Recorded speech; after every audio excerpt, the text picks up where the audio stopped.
أعوذ بالله السميع العليم من الشيطان الرجيم بسم الله الرحمن الرحيم إن الحمد لله نحمده تعالى ونستعينه ونسترشده ونعوذ بالله من شرور أنفسنا ومن سيئات أعمالنا فمن يهده الله فهو المهتد ومن يضلل فلن تجد له وليا مرشدا ونشهد أن لا إله إلا الله وحده لا شريك له ونشهد أن محمدا عبده ورسوله اللهم صل على محمد وعلى ال محمد كما صليت على ابراهيم وعلى ال ابراهيم وبارك على محمد وعلى ال محمد كما باركت على ابراهيم وعلى ال ابراهيم في العالمين انك حميد مجيد. اما بعد اولا اريد ان اشكركم واشكر الاخوان المسؤولين لهذا المركز واشكر الشيخ الشيشي. Surtout parler de la problématique du marché, les contraintes que pose le marché. Cheikh Hafidahullah, il a décrit ce que c'est que le halal, quels sont les principes du halal dans le Coran et la sunna du prophète alayhi salatu wassalam. Maintenant, il faut voir dans quel contexte s'inscrit la production halal. Je vais vous donner déjà quelques chiffres qui vont vous donner un ordre d'idée des difficultés auxquelles on a à faire face. Le marché du halal, aujourd'hui, c'est à peu près 15 à 20% de croissance chaque année. C'est un marché qui grandit beaucoup, qui attire beaucoup de convoitises de la part des grands groupes industriels en France et à l'étranger. C'est un marché qui a une très grosse proportion, c'est-à-dire qu'aujourd'hui on estime à 650 milliards de dollars par an à l'échelle mondiale les volumes, enfin le poids de ce marché. Et il faut savoir que la plupart des pays musulmans, aujourd'hui on parle beaucoup du halal en France, mais la plupart des pays musulmans ne sont pas en autosuffisance alimentaire du point de vue de la viande.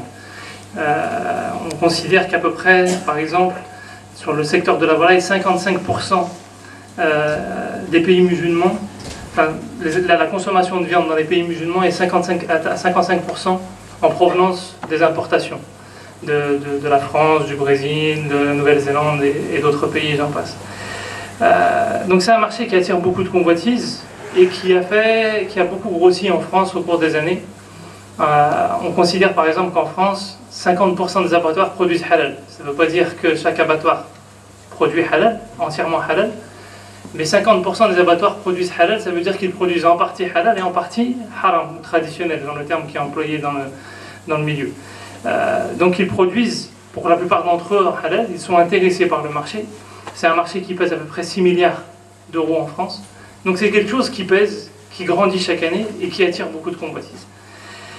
Deuxième difficulté à laquelle on a à faire face, c'est que quand on veut produire de la viande halal en France, on a à peu près une quinzaine de types d'acteurs différents qui vont intervenir. Entre l'État, qui réglemente, les ambassades étrangères, qui sont en train de plus en plus d'essayer de mettre en place des normes.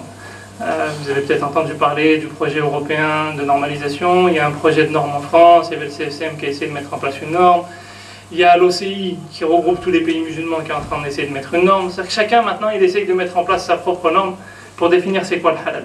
Et en France, on est aussi confronté à cette problématique des normes où chacun y va de sa propre définition. Et ce qu'il faut prendre en considération, c'est qu'entre les organismes de certification qui ne sont déjà pas tous d'accord sur comment on doit définir le halal, les associations de protection animale qui ont un très grand poids en France et qui influencent beaucoup ce qui se passe dans le domaine du halal, les grands groupes industriels, les abattoirs, les centres d'élaboration des viandes qui produisent tout ce qui est charcuterie, produits élaborés, les grandes distributions, les boucheries, etc.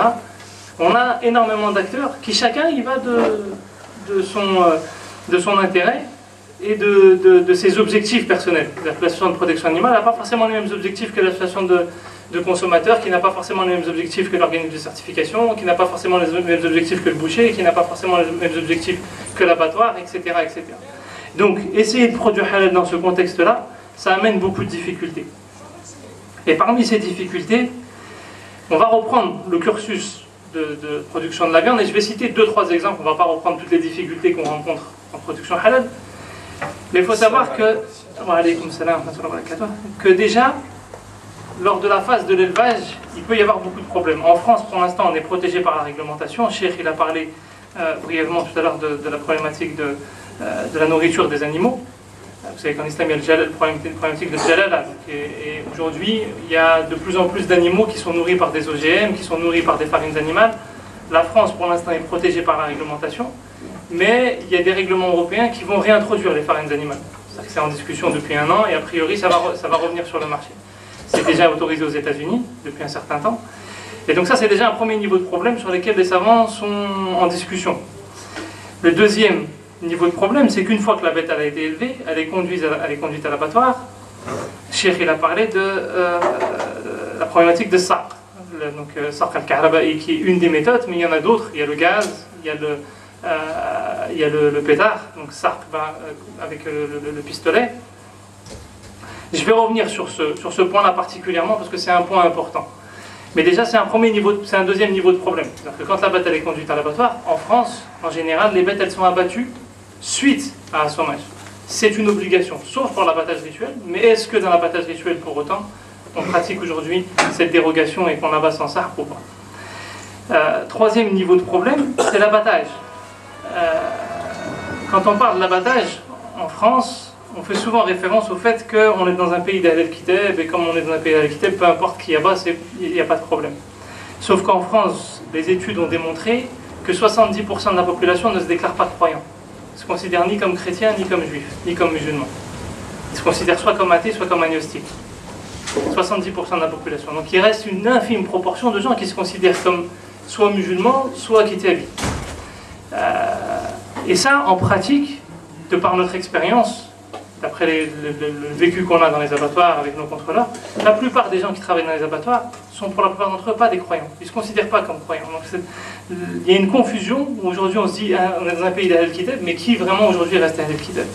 Ça c'est le premier problème. Le deuxième problème, c'est qu'en fonction des cadences, et en particulier dans le domaine de la volaille, même quand c'est un musulman qui va abattre et qui va sacrifier les bêtes, il y a une proportion de bêtes qui peut passer sans avoir été sacrifiées correctement. Il faut savoir que les cadences d'abattage, en moyenne, quand un abattoir abat traditionnellement pour du haram, c'est-à-dire qu'avec l'électronarcose, donc Saq al-Kahraba'i, et l'abattage mécanique avec le disque, dans la volaille, il peut arriver jusqu'à 30 000 à l'heure, avec 2 chaînes séparées, donc jusqu'à 15 000 à l'heure par chaîne. En abattage manuel, on peut monter jusqu'à 8 000 à l'heure à peu près. On met 4 sacrificateurs sur la chaîne pour qu'ils puissent abattre à 8 000 à l'heure. Mais ces 4 sacrificateurs sur la chaîne, en abattant chacun à 2 000 à l'heure, ils peuvent parfois laisser passer des volailles qui vont passer vivantes, sans avoir été sacrifiées. Et donc il y a le risque qu'il y ait des bêtes qui passent sans avoir été sacrifiées correctement. S'il n'y a pas de contrôle a posteriori, qui va s'assurer que la bête elle a bien été sacrifiée, il y a une grosse probabilité que des bêtes passent vivantes. Et avant ça même, les volailles, et le secteur qui pose le plus de problèmes, c'est pour ça que je vous ai parlé des volailles au départ, il y a, du fait des conditions de transport, à cause de la chaleur, à cause des difficultés de transport, il y a beaucoup de volailles qui meurent pendant le transport ou quand elles sont accrochées sur la chaîne. Et donc avant même d'avoir été sacrifiées, elles sont déjà mortes. D'accord ? Sans parler même de ça. Donc troisième niveau de problème, c'est est-ce qu'au moment de l'abattage, les conditions de char, elles sont réellement respectées? Et est-ce qu'elles sont respectables de manière simple et aisée par rapport à la production industrielle, ou est-ce qu'il faut être vigilant et mettre des process de contrôle qui permettent de garantir ça?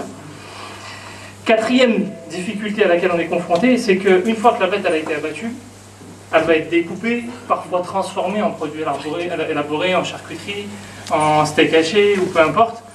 Et parfois elle est transportée d'un site à un autre. Parfois elle est abattue dans un site dans la région de Perpignan, elle va être transportée en Bretagne pour être découpée, elle va être transportée dans l'est de la France pour être transformée. La viande elle suit un parcours. Donc c'est très difficile de suivre cette viande s'il n'y a pas un système de traçabilité fiable qui va vous garantir que cette viande, c'est bien celle-là qui a été abattue en amont. Et en plus de ce risque-là, je vous l'ai dit au départ, la plupart des abattoirs produisent du halal et du non halal en même temps. Donc sur la même chaîne, vous pouvez avoir des produits halal et des produits non halal. Et donc il y a un risque de mélange des viandes. Donc ça c'est le quatrième niveau de risque important auquel on a à faire face. Et c'est peut-être l'un des plus importants aujourd'hui en France, dans le sens où il y a très peu de contrôle physique sur les sites qui permettent de garantir que les viandes ne sont pas mélangées entre elles. Et le dernier niveau de risque aujourd'hui auquel on est confronté, c'est qu'on a affaire à beaucoup de certifications qui nous disent c'est bon, on vous garantit que tout est respecté, mais quels sont les moyens qui sont mis derrière? Alors je vais reprendre un peu brièvement sur ces points-là, mais simplement vous donner déjà un premier élément d'information par rapport à ces difficultés. La première des choses que je veux signaler par rapport à ces difficultés, c'est qu'il ne faut jamais oublier ce que j'ai dit au départ, c'est que c'est un marché qui attire beaucoup de convoitises. Le halal aujourd'hui en France, c'est à peu près 850 000 tonnes. C'est une étude que j'ai réalisée il y a 2 ans. Et en basant sur des statistiques fiables qui sont produites par le ministère de l'Agriculture, sur ces 850 000 tonnes, vous avez à peu près 70% des bêtes qui sont abattues suite à assommage, qui sont certifiées halal et qui sont pourtant abattues suite à assommage. Et la plus grande proportion de ces bêtes sont des volailles. Dans le domaine des volailles, c'est pas 70%, c'est 90% des bêtes qui sont abattues suite à assommage, suite à électronarcose, pour être précis. Ça, c'est la première des choses. La deuxième des choses, c'est qu'en fait, pourquoi est-ce que ça se passe comme ça? Deux raisons simples. La première, c'est que déjà, il y a la problématique de la rentabilité. Quand on abat, je vous l'ai dit tout à l'heure, à la main avec 4 sacrificateurs qu'il faut payer en plus, vous abattez au maximum à 8000 à l'heure. Quand vous abattez quand vous abattez avec l'électronarcose et avec le disque, dans la volaille, vous abattez jusqu'à 15 000 à l'heure sur une chaîne, en sachant que les abattoirs sont équipés de plusieurs chaînes. Donc vous multipliez jusqu'à par 4 les cadences d'abattage. Et deuxième chose qu'il faut signaler par rapport à ça, c'est que les gens qui s'occupent de ces dossiers-là sont pour la plupart d'entre eux donc des non-musulmans, parce qu'on est dans un pays non-musulman, donc vous allez me dire c'est logique, mais ils considèrent, ces gens-là, que le halal n'est pas vraiment quelque chose de religieux. Le directeur du port de Marseille, par exemple, qui a signé un accord avec la Malaisie, récemment, il y a 2-3 mois à peu près, il disait, lors de la présentation de cet accord qu'ils ont signé avec la Malaisie, pour l'importation et l'exportation de produits halal, il disait, je vais le citer, « Je vois le halal plutôt comme une garantie de qualité, un mode de vie des nouvelles générations multiculturelles, plutôt indépendant de l'aspect religieux. » Il considère que le halal, ça n'a rien à voir avec l'aspect religieux. Et donc c'est ça qui fait aussi qu'on est dans une grosse difficulté. Quand on veut produire halal et qu'on vient, on pose des exigences, on dit non c'est comme ça, c'est comme ça, c'est comme ça. Les gens à qui on a affaire, ils ne voient pas l'aspect religieux en face, ils voient un marché. Ils voient des gens qui consomment, et ils voient qu'aujourd'hui 90% des volailles qui sont produites, elles sont abattues avec l'électronarcose, et pourtant elles se vendent. Donc ils ne voient pas l'intérêt d'avoir à changer et à modifier le système de production. Concernant donc ces différentes problématiques que j'ai soulevées, je vais reprendre maintenant sur 2-3 exemples. Le premier exemple sur lequel je voudrais m'arrêter, c'est celui de la problématique de la certification.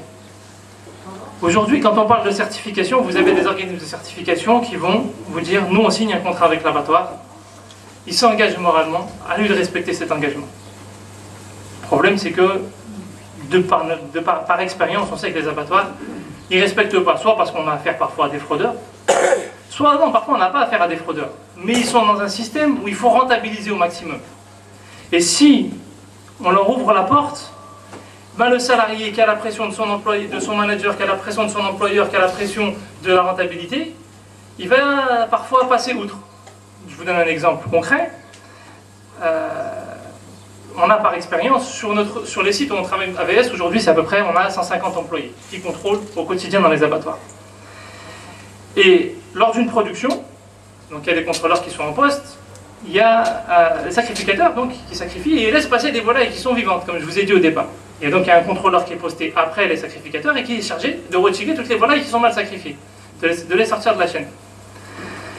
Sauf qu'il y a un employé de l'abattoir qui à un moment donné vient et il voit qu'il y a des volailles qui sont mal sacrifiées. Qu'est-ce qu'il fait? Comme un réflexe, comme s'il a l'habitude de faire ça au quotidien quand les contrôleurs ne sont pas là, il vient et il sacrifie la bête en cachette. Bon, les contrôleurs sont là, l'ont vu, donc ça on a arrêté la chaîne, il y a un scandale, etc.